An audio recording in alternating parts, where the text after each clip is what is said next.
as we record this show, it's actually the day after the Oscars awards ceremony. And I should pause at this point and point out to Alice that the Oscars is where people who actually like films and watch films like films, I just don't watch them. Yeah, well, this is people who like them and watch them, and they go and decide who did the best at making and being in films for that year. Obviously, you being alien to films, it was unfair not to give you a bit of background on what the Oscars is. So winners this year include Birdman, which for Alice's benefit is the true life story of the career of celebrity accountant Steve Birdman. That's true. Yeah. That is what it is. And also Boyhood, which is a fantasy adventure about a man who finds a magic cape, and whenever he puts the hood up on the cape, he's immediately transported into his own past to relive part of his life as a 9-year-old boy. Yeah. All this absolutely true. Yes. The Oscars represent the very best of films as chosen by the Academy of Motion Picture Arts and Sciences, and yesterday's ceremony was the 87th annual award show. In fact, notable past winners include the 1977 Best Picture, which was Annie Hall, which is Woody Allen's biopic depicting America's oldest and best-loved music hall. Yes. Annie Hall, it's in Los Angeles. It's just off Hollywood Boulevard. It's nice place. It's good. Yeah. 1988 was Rain Man, in which Dustin Hoffman plays a Native American rainmaker hired by Tom Cruise to end the drought on his family's alien farm. Mm-hmm.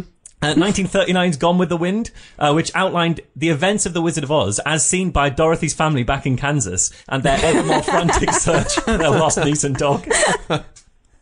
They regretted treating us so badly. They do. That was, it was appalling. There was 1973's The Sting, which was a musical biopic starring Paul Newman as the eponymous alter ego of musician Gordon Sumner.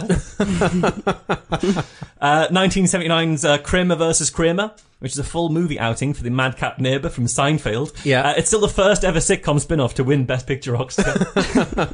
2004's Best Picture, that went to $1 Million Baby, which was a historic tale of the first couple to ever undergo IVF and the challenges.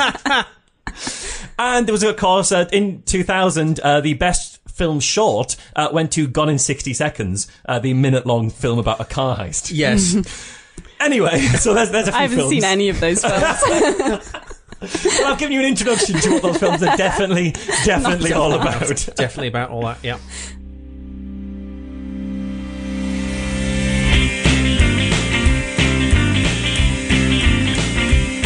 Skeptics with a K is a production of the Merseyside Skeptics Society. For more information, visit our website www.merseysideskeptics.org.uk or email podcast@merseysideskeptics.org.uk.